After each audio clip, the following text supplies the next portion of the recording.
Yeah. Hello, everyone. Yeah. So now we will start the exciting panel discussion. As mentioned earlier, the panel discussion will be about the dataset collection and the challenge organization. And I don't think I need to have more words to introduce the panel, because they already give very excellent presentation on their research. Sacha, Krstulovic, and Wang. And they have been intensively involved in the organization of international challenger. And Sacha is organizer of the DCAS challenge, and Krstulovic is organizing the Lucata, and Wang is organizer of the China. Okay, so before start, I might have a very quick survey. Yeah. So the question is, how many people know at least the two challengers before coming to this summer school?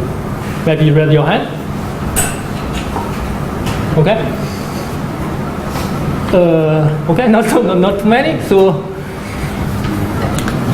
and how many people has ever attended at least one challenger or has ever used one of the datasets from Chime, Lucata, or DCAS? Okay. Yeah. Yeah. Okay. And how many people only use self-collected data for their research? Okay, so other people will always use some public data set. Okay. And how many people intend to organize a challenge in the recent 2 years? No? Okay, yeah. I think obviously the dataset collection and challenge organization is very important for our research in the future. So today we will have the three experts in this area, and they will introduce their experience and opinion on this topic. I believe that after their talk, you will have a better understanding of how to understanding the challenge of data collection and organizing a dataset challenge. I hope everyone will enjoy this panel discussion. Okay? Okay, and I will try to make our panel discussion as flexible as possible, because we are not going to draw some concrete conclusion at some specific problem. Let's just start the question one by one, and once we are satisfied, we can move on. Okay? Yeah. So for the dataset collection, I think we all know that the conscious annotation is the most time-consuming work. Do you think it's possible that we can, because in a panel challenge, you use the opti-track to get the speed controls and orientation right? Actually, the opti-track should be dependent on some algorithm. It's not manual annotation line. So it's like we are comparing our algorithm with another algorithm. Do you think it's possible that we can, like the question 4, to organize a dataset challenge, which asks different researchers to provide different handles on truth and making comparison with each other, which we can have some automatic truth evaluation method to select the best one as well. That is my question. So you want to address your question to Krstulovic? No, to any one of the three, because they all have the dataset collection or the challenge organization experience, right? Okay, that's a very basic question. So will anyone be able to answer that? I can start shooting here. Right, so yes, you're right in mentioning that data collection, but even more importantly, data labeling and making the ground truth is the bulk of the cost in any of these data challenges. Now, the reduction of cost of labeling is a research topic per se. In the case of the DK's challenge, one of the tasks was called weak labeling. So what do you, what kind of sound classification accuracy can you get if instead of having the precise location of the sounds, you only say the presence or absence of the sound. So you just give a tag to say 30-second snippets, and if you have only the tag rather than the precise location, can you still do something with this kind of data? I think it's still a research topic under development. You have other approaches, such as indeed, as you said, run a automatic system, just like is done in speech recognition or speech synthesis. You have a system which does a preliminary alignment, and then you have humans correcting, and that reduces the cost of labeling. I don't think there is a one-size-fits-all answer. It really depends on the tasks. Either you have an army of labelers and you don't have a problem, you just get your ground truth from human labelers, or you try to use machine learning or verified learning or something. There's several ways of reducing cost of labeling. Perhaps to specifically address your question about the OptiTrack system, if you have a commercially available system that's actually providing you with ground truth, typically the manufacturer will also provide you with a specification of the accuracy of that product. For example, for the OptiTrack system, given a certain number of cameras and given a certain distance between an object and the camera, you can actually check the spec sheet, and that will provide you with an accuracy of how well those cameras will be able to provide you with data. Now, you're right, of course, there's still an error, specifically for, say, the OptiTrack system. If you have multiple people walking around, you need to set up your system so that it really covers it from every single angle. In our case, we did basically a similar approach as to what Sacha mentioned, where you do automatic labeling through a system, and then you have humans double checking the work and going through it. In our case, that was a post-processing step where someone actually sat down and went step by step through every single outlier to see whether the outlier was actually an anomaly in the data or it was an anomaly in the actual scenario. But again, if you do that in a controlled, systematic manner, you can still get out certain errors of how likely it is that you have introduced a bias in your data or not. So typically, you will actually for Locata specifically, you will find that in the documentation of what our gauge is, to what accuracy the ground truth labels are actually precise or not. Yeah, I guess I'm just kind of repeating the same points that, in my experience, getting labels has been the most expensive part of the exercise. And collecting the data is quite cheap. So in Chime 5, the transcription is a lot more expensive than the actual data collection. Even in Chime 3, where people are actually reading prompts, validating that they've read the correct thing, and then fixing transcriptions when they've misread things has been expensive. But the key to that is having good tools. So if you've got the right tool, it can kind of speed up the process by a factor of 5 or 10. So, making sure you've got the right tools, making sure you know what you need to label, and not underestimating the time it takes and the cost it takes to get the data, I guess, is important.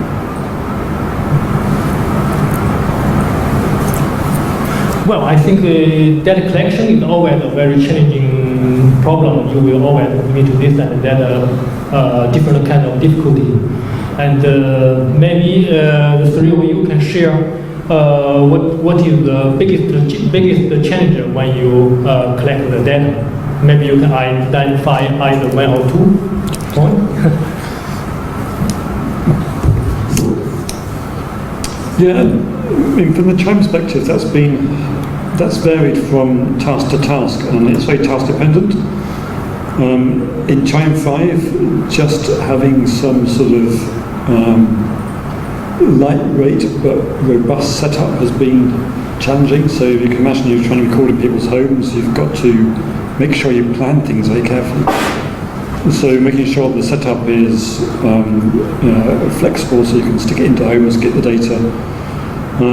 We spend a lot of time discussing hardware specifications and the exact plan to actually acquire that data. in Chime 3, like the tablets getting kind of actually building equipment to actually do the data collection was important, and actually designing that appropriately so it could be used. So again, it's all that kind of planning ahead. I mean, these challenges, it seems like, when you launch them, people aren't kind of aware necessarily of, maybe there's been a year of discussion before the launch date, or maybe even 2 years of data collection, to actually try and plan things. And that's also one of the problems, because then being responsive, I mean, trying to go from, like in our case, from Chime 4 to Chime 5 took a long time. And then trying to kind of maximise the value of the data once you've collected it is important. I think from the Lucata perspective, it was a very similar experience. The planning ahead was the most important part, and where you can really sort of gauge what risks you have. In a way, it's a project management experience that you would have in a commercial project as well. And if you don't plan appropriately, you will find at the time of data collection that you run into massive problems. But then, of course, you always have issues during data collection that you couldn't foresee. For example, a really silly issue that we had that took us about 2 days out of 7 days of measurements to resolve was we switched on the audio, everything was properly connected, the data was properly connected, the cameras were properly connected. You measure the audio, everything was fine, you switch on the cameras to measure the data, and suddenly there was interference, and we couldn't work out for 2 days where the interference comes from, until we discovered that actually it was the strobing of the infrared cameras, and what we needed to do was to set the strobing to a continuous mode, and suddenly everything worked. But it's those small issues that are really highly time consuming, and at that point, if you haven't planned properly, if everything comes together, you're in issues, because even the small things will take a humongous amount of time.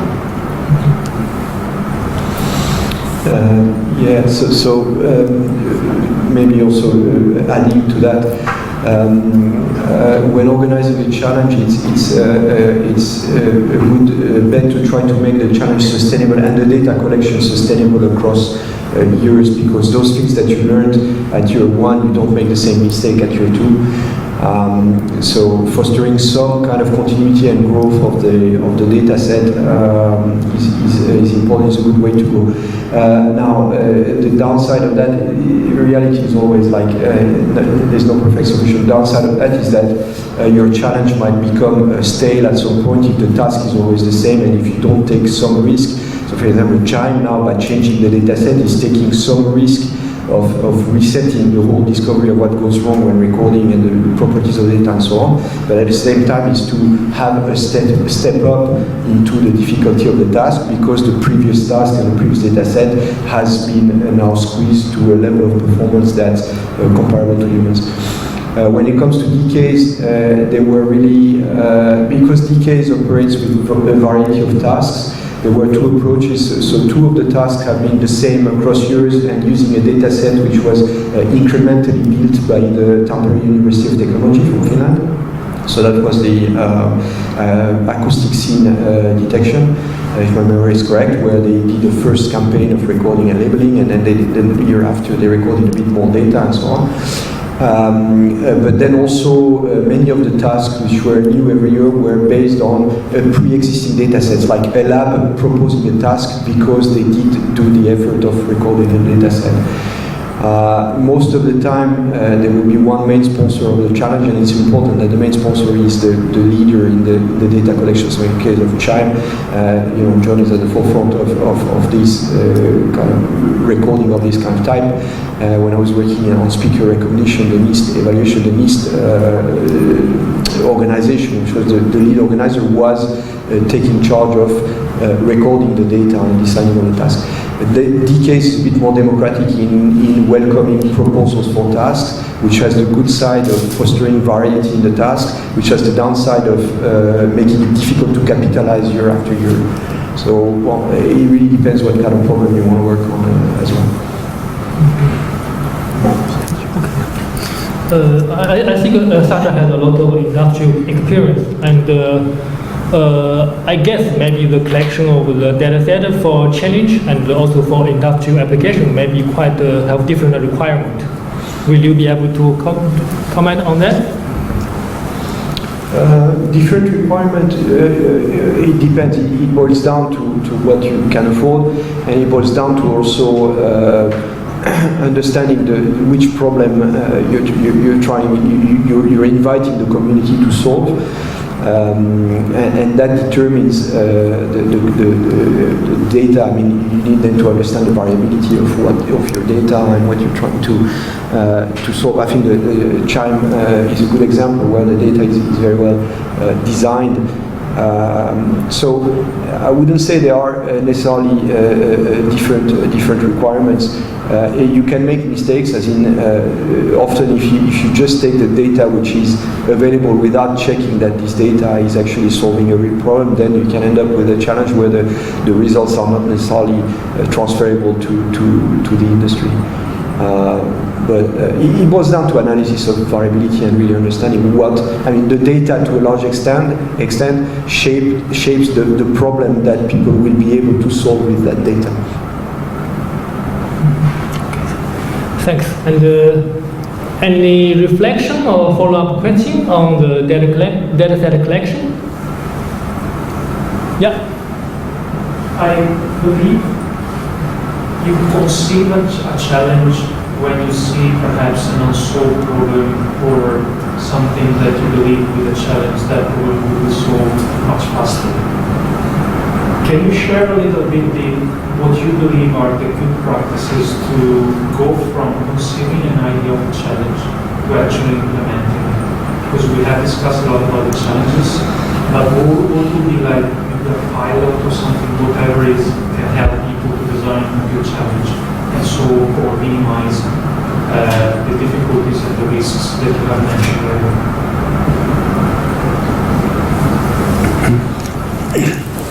I think one thing from my experience with Chime was just actually discussing it with enough people early enough. So it might seem a bit autocratic. I mean, there's South and Emmanuel and Shinji have been kind of running them for the last few years. It's only been done with kind of discussion with the community. And that was kind of, the initial Chime challenges, it was sort of identifying that there was this kind of divide between the speech community and the signal processing community, and that kind of want to bring them together.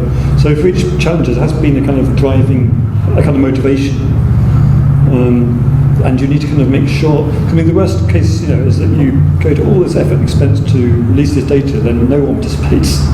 The whole thing flops, and it flops quite kind of publicly. So, I mean, you do need to make sure that you are addressing something that people are going to value. So, yeah, discussion and openness. Also, I think it helps to speak with committees who are related. I mean, especially in the case of these three challenges, they're all in some ways linked to a technical committee for the IEEE, for example. For the audio and acoustic signal processing committee, we actually have a specific subcommittee that deals only with challenges. And if one of the challenges actually gets sponsored by the subcommittee, what happens is that you basically submit a proposal, which has to be relatively detailed already, where you outline your entire plan, how you get it forward, what the data is, and so on and so forth. And that then gets reviewed by, I think we're about 5 or 6 people in the committee. They then provide feedback back to the challenge organisers, and at that stage you basically can either go ahead, in most cases it will probably be accepted, and it can go ahead, but the committee will keep monitoring in the process of the challenge itself, how are you getting on, to also make sure that that you're not slipping in deadlines, that you're still on track, or that you just don't need any kind of advice for what is happening, because most people who are on these committees have organised challenges before. So just seeking advice from people who've got experience in it already, and perhaps also experience from different aspects. So say in our case, if we're doing a localization challenge, try to talk to someone from sound event detection who look at the problem from a completely different perspective and ask you, well, have you thought about that issue? So I think that generally helps as well. Yeah, so following up on that, if you can avoid doing a challenge, don't do it. As in, if there is already something existing in your area of research, you don't need an extra challenge. You're better off collaborating with the people who are doing it already. Another thing is identifying what benefits you're trying to create with the challenge. For example, the early speech recognition challenges were organized by DARPA, which is the army agency from the US, and bizarrely they were using Arabic datasets in the context where Iraq was going on and so on. So, bon, and NIST also is connected somehow to agencies in the US which have an interest in developing speaker recognition systems. So in the case of DKs, the benefit was not only to progress the technology. One of the big benefits was to crystallize a community around these kind of questions, because before DKs there were people doing sound recognition as a side thing from speech, from speaker recognition, from emotion recognition, that kind of thing.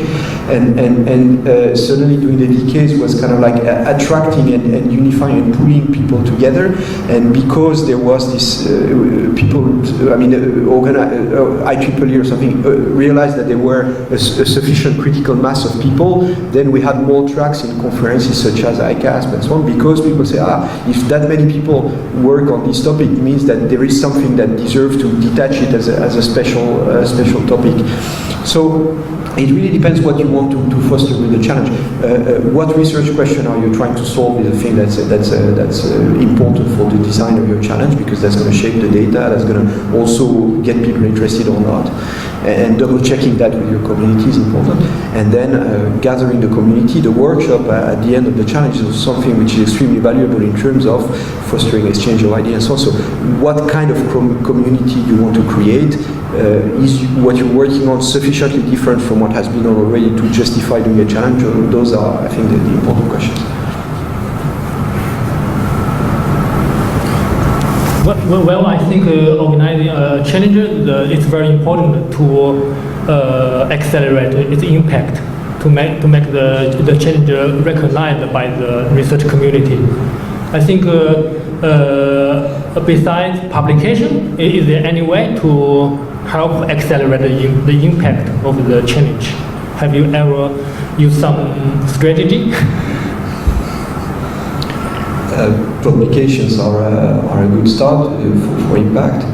I'm biased because I'm from the industry, so I'm saying that the best impact of something is if you manage to sell it, means that somebody needs it.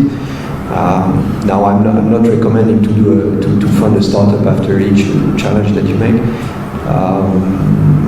So impact, yes, workshop is a good way to create an impact. Publication is a good way to create impact. But at the same time, you have to define what's your metric for impact. Is it that impact is if you go from X% to X plus 1% is impact, or whether you want to work on something which is going to end up, which you're going to manage to transfer to the industry, or to transfer to what is the benefit that you're creating. It's important to identify that. Are you talking about creating impact rather than measuring impact? Just to clarify. That's a good question. Yeah. Well, I think that's a good question. And maybe creating. Okay. In terms of creating, I think that this comes partially also back down to how you design your challenge. I think if you design a challenge to address a specific problem that is very pertinent at the point of the challenge, but perhaps might be solved in 2 years' time, long-term impact is a difficult thing to achieve. You really need to sit down, and this comes down to the planning question again. You need to sit down, what is the immediate question you want to solve? What do you foresee are future directions that this entire topic area will take? And then from that, how do you see a data set, and how will your data set effectively actually address that? Because I think at that point, you actually not only get the academic impact where you can attract people and get basically people from different applications and technologies and involved in it, but also industry. And I think for industry, that's a really nice thing. If someone from the commercial world comes and said, we use this data set to actually test our product, that is almost like a little stamp of approval for an academic institution to say, yes, I have actually created commercial impact. The other thing is to say, also in terms of the planning, I think to make sure that you have impact, it can't be too narrow. it needs to consider data that other people from other areas may want to use. So don't just focus on, say, speech enhancement when you want to do a speech enhancement task. Make it applicable for other topic areas where someone from localization could come and actually use the data for whatever they're doing. So I think those are some small nuances in the data, apart from actual publication, where you can really attract people to use your data set, because that's ultimately what is, I think, the biggest benefit of a challenge to have the corpus. So for the sake of Chime, in the case of Chime, the thing that's really helped us is the fact that, so in speech recognition there's an open source toolkit, Caldi, where you can download recognition systems and run them on data. So for each of the Chime challenges there's been a baseline which has been published in Caldi.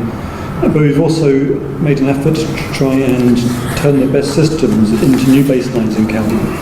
So this means that the actual outputs of the challenge, the new techniques that have been developed, have been kind of turned back into things that people can kind of download and run themselves. And that makes it very, very easy for people to compare their techniques or against the current kind of challenge state of the art. And to adapt that, and I think that's, without that, I think it'd be very difficult. I guess one of the tensions in the challenge has been like where you have industrial participants who maybe don't want to completely share their code for understandable reasons. But we've tried to insist that people at least kind of report what they've done in a way which is the techniques are reproducible to some extent. And I've been surprised actually that we've had a lot of, increasingly through Chime, more and more kind of industrial engagement, and companies generally have been quite happy to engage and to describe what they're doing. They're not going to share their code, but they're going to describe their techniques. And maybe this is because Chime is slightly maybe not on their kind of commercial path. It makes it a little bit free of them to do that. But reproducible code is important.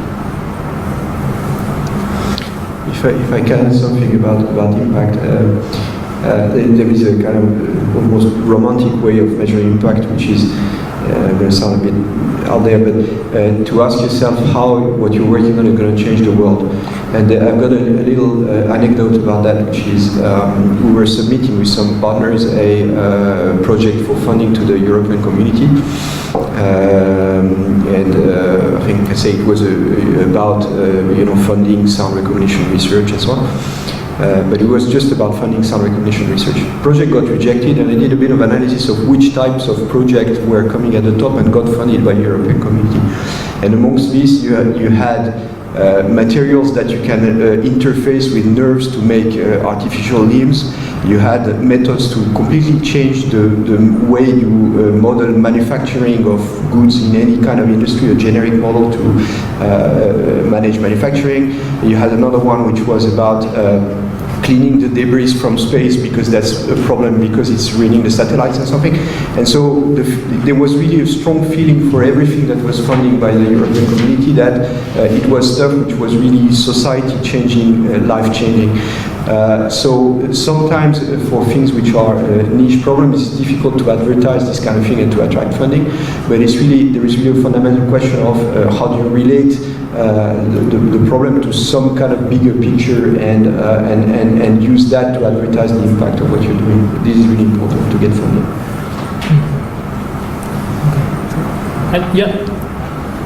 I have a question. I mean, it's not regarding data collection, but it's about data annotation.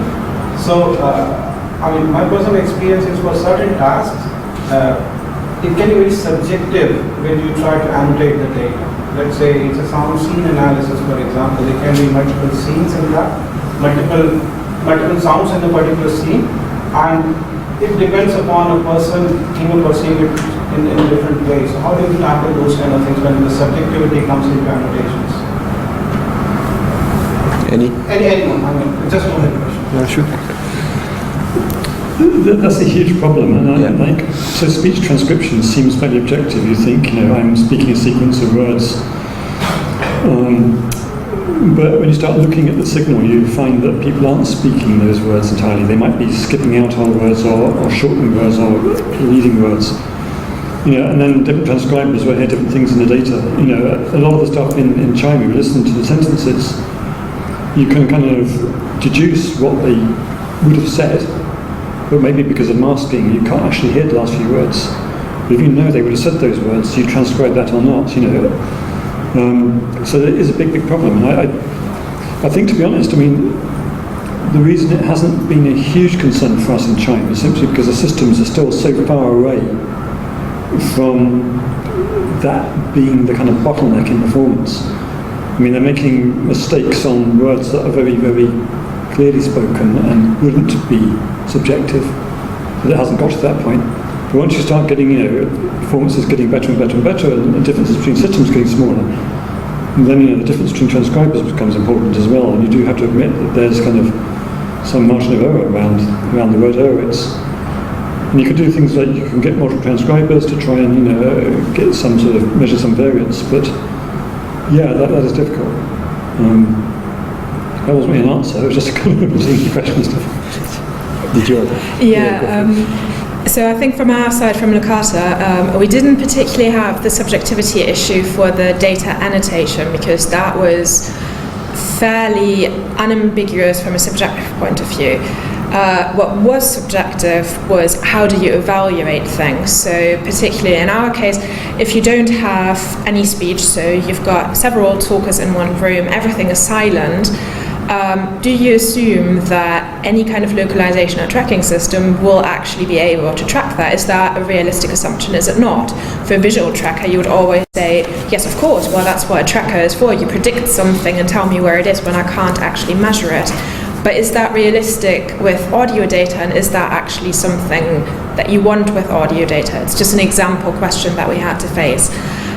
Effectively, I think, at least in our scenario, those questions were really answered by looking at the technologies that we were trying to solve. What technologies would those kind of algorithms be deployed on, and in those technologies, is it a relevant question? Is it an important question? Is it a question that you cannot otherwise address? For example, using other sensor data, using other information.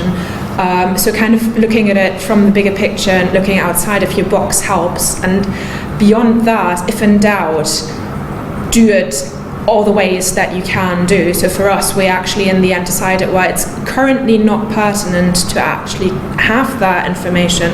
But of course, then the question could be asked, well, there's always some kind of noise. I'm moving about, so I must be making noise, even if that's extremely sensitive. Something might eventually be able to pick up on that. So we eventually included evaluation that did both voice active, voice inactive, and included everything in it. So if there's ambiguity, if you can include two options, include them if you must, but be very clear about what your expectations are for the challenge itself and what your expectations are for the longevity of the actual data set. So again, I have one of these little stories or jokes about things. When you start a PhD, you think everybody else knows something and you know nothing. And in the middle of your PhD, you start thinking, maybe I know as much as everybody else. And end of your PhD, you think nobody knows anything about anything. And so don't start imagining that there is one definitive solution to labeling and ground truth. It's highly problem dependent. You can measure the difficulty of your labeling with interlabeler agreements. You have several labelers labeling the same thing. Now, apart from that, so for example, in the concrete case of decays for the scenes recognition, people knew where they recorded the scene. So the ground truth is where they recorded the scene. Now, some of the scenes are inherently more confusable than others. And that appeared in the results of the challenge, where, for example, the bus recordings of a bus scene was very highly confused with the underground, because it's noises of wheels of people with some kind of white noise in the background and so on. It was the same thing with, so not in the decays, but in emotion recognition, for example. You might ask your actors to perform this and that emotion, but I think humans perform up to 60% of human labelers for distinguishing, say, fear against sadness or something like that. So some of these problems are almost Bayesian by nature. You're matching something fuzzy to a ground truth which is fuzzy. And maybe we need to accept that sometimes for some of these problems, even humans themselves tolerate the imprecision. You miss that word, but that doesn't hamper the meaning of the sentence, or you're not really recognizing the emotion at this particular time, but then the rest of the context helps you. So yeah, don't imagine that there is necessarily for every problem such a thing as the definitive ground truth.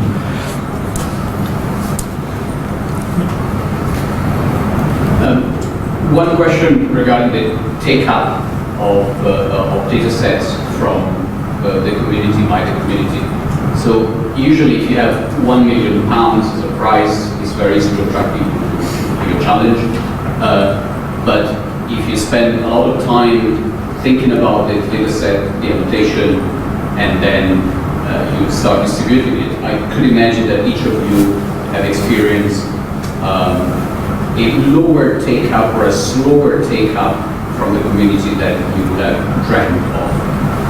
If so, and then you did something about that, could you share your experience on how to facilitate the community to take up a data set and a challenge, if you have any secrets about it? I'm not sure I get the question. If you have a brilliant data set, you're going to have taken from the community. The community is going to rush for it. So, okay, so you're saying it's not a problem. As long as you address a need, then people will follow you. Well, it's going to be. I mean, it's going to be an interesting problem, and people have also to have the interest of what it is that you're promoting. I don't know. I think for us that has been a problem, and I think so you release some speech recognition task, and no one knows. You've got some baseline which gives some performance.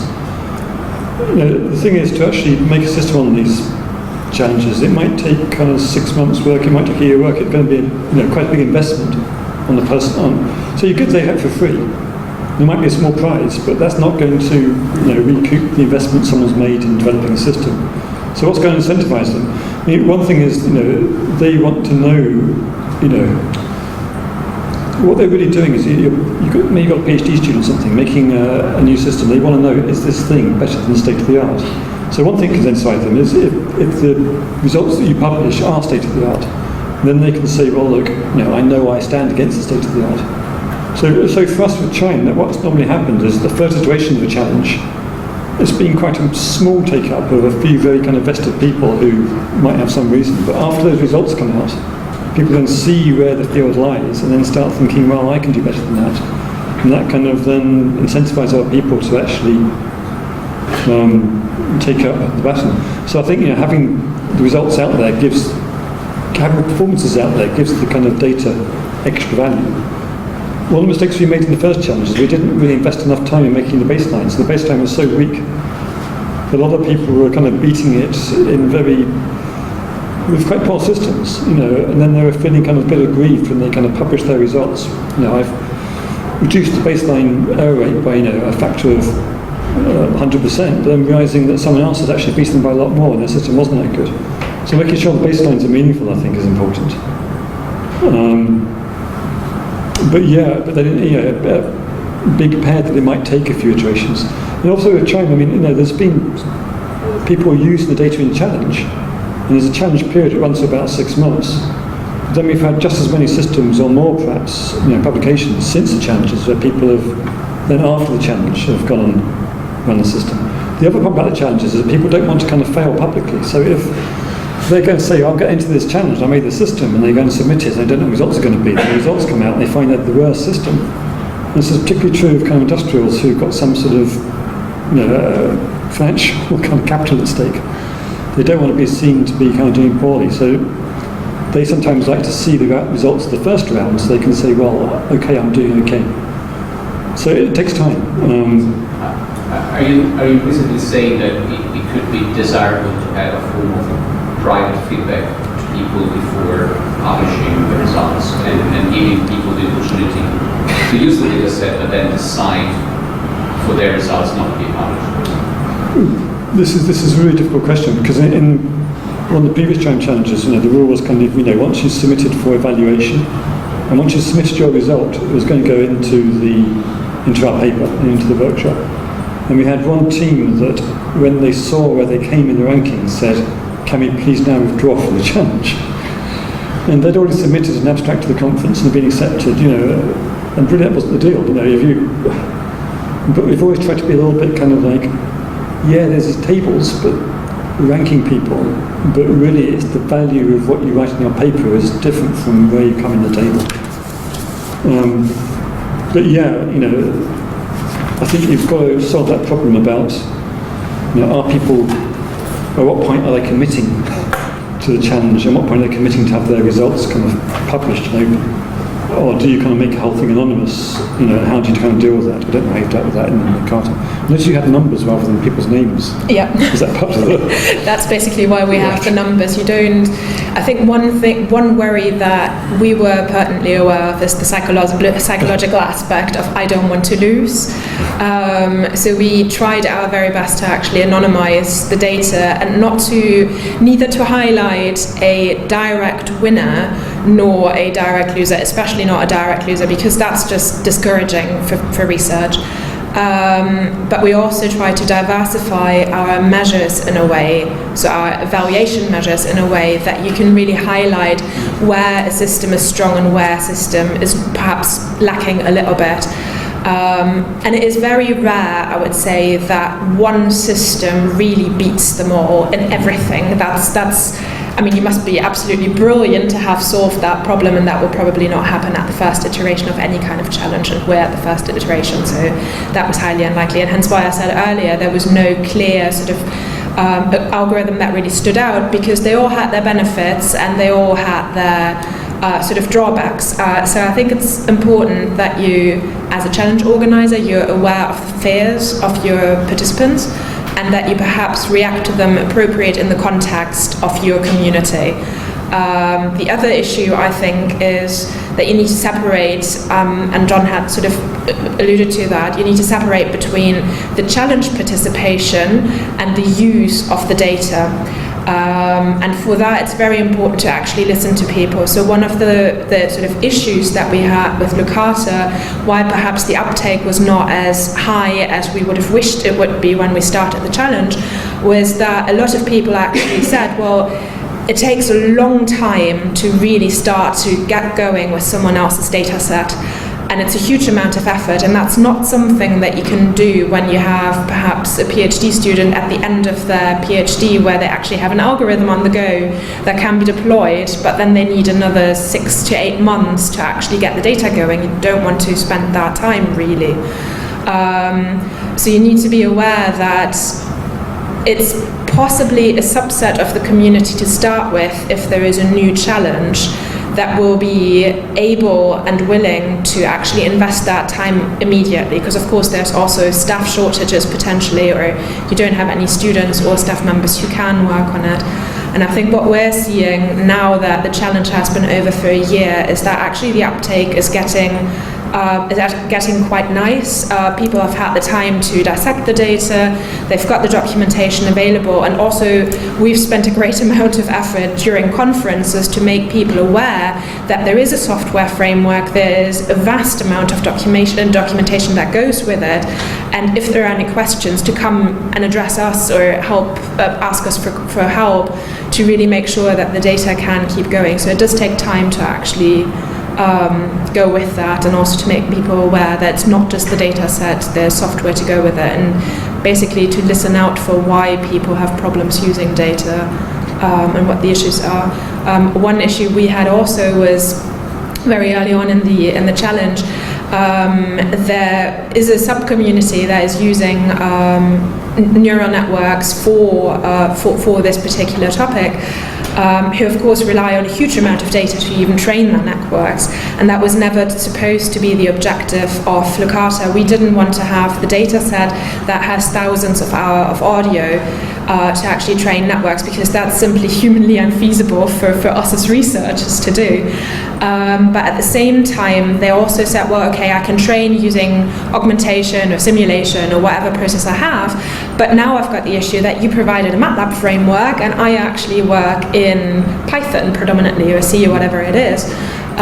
So you need to be able to react to that, and as an organizer to, in the long term, also think, well, how can I realize that? So in our case, I'm actually putting my own hours into it as well, beyond the challenge, to now provide at least partial Python code and to make the framework available in a way that people can access it, even if it's not the full official release, but that there is a way for people to access it who perhaps don't have access to the software tools. Thank you. Maybe just, I'm a bit of a double agent on that kind of question, because I'm at the same time a member of the DK's committee and a member of the industry. So when it comes to allowing people to withdraw their participation, that's a big no, because otherwise everybody who's not the first in the ranking will remove their system, apart from the people who understand indeed the value of comparing systems and the knowledge creation. When it comes to the industry, sometimes you go, industry, they don't want to participate. So it's not that. It's there are a couple of things to understand in that. One is that the challenge may not necessarily represent the product conditions. As Audio Analytic, we're very confident that we have a very good sound recognition technology, but we have designed it to work in the field, not to work on the DK's challenge. Now, when it comes to and the thing that the fact that it is public means that the information on that is going to reach our customers, and customers, we get our money from our customers. If you're an academic institution and you come third or fourth in a challenge, how much is that going to hamper your chances to get funding from your government or from your funding agency? Okay, fine, it's not great to not be the first, but still you still have a chance to get your funding.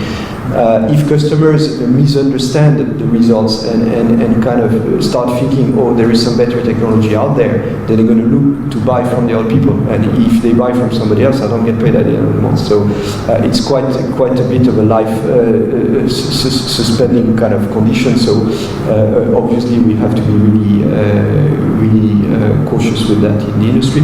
Just it's a different logic, but that doesn't mean that we're inherently afraid of the quality of our technology.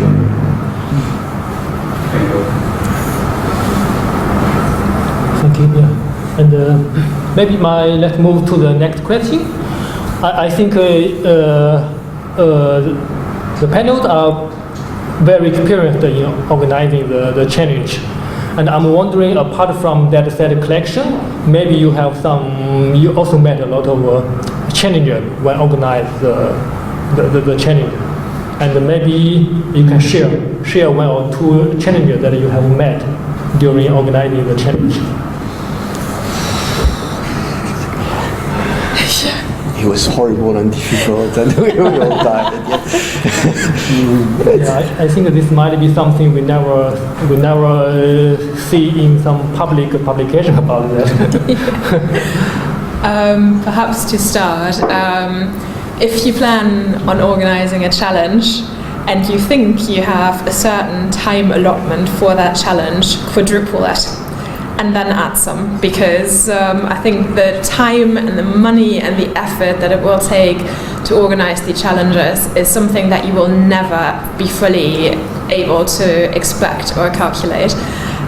On that note, I think the major challenge that we had in this challenge, haha, pun intended, was that we did this basically as part of our free time. So we had the EARS project and it ended, and at the end of the funding period we decided, oh, wouldn't it be great that we do this? In hindsight, what we really should have done is to basically add the challenge as part of another research project with the funding, the travel and the time allowance, because the time just slipped and you're in a situation where you've got work packages for a project that you have to deliver because that's contractually what you agreed to for a research project, But on the other hand, you've got this challenge where you're committed to the community to actually deliver something and do it on time and do it in a conscientious, good way. And you're kind of in the middle of a rock and a hard place. You started it, now you need to finish it. But realistically, you're realizing that time is slipping out of your hands and money is just being spent on something that is actually not part of your project.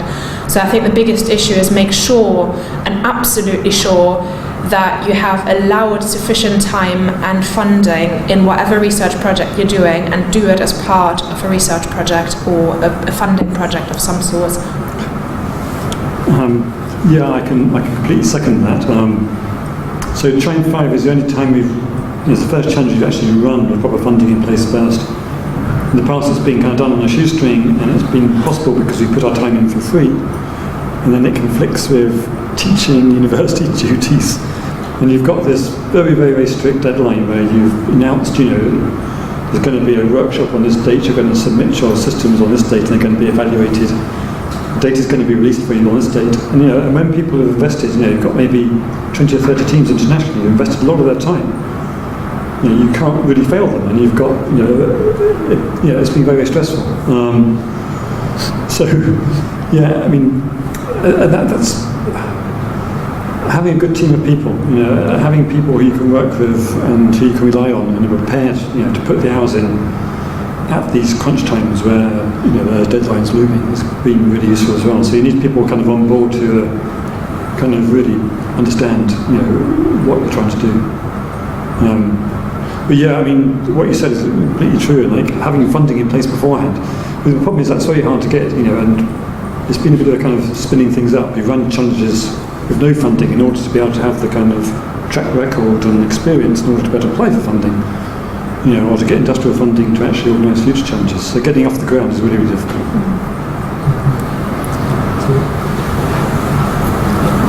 Yeah, just say project management does matter. Okay, I think we have run out of our time, and hopefully we can do another panel discussion in the future.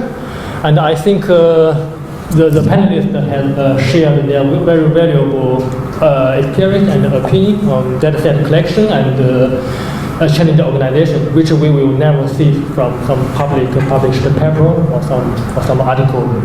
And also the audience, and you have read a lot of very interesting and intriguing questions, which make the panel discussion very active. And I would like to let you to thanks again for the panelists for their valuable contribution.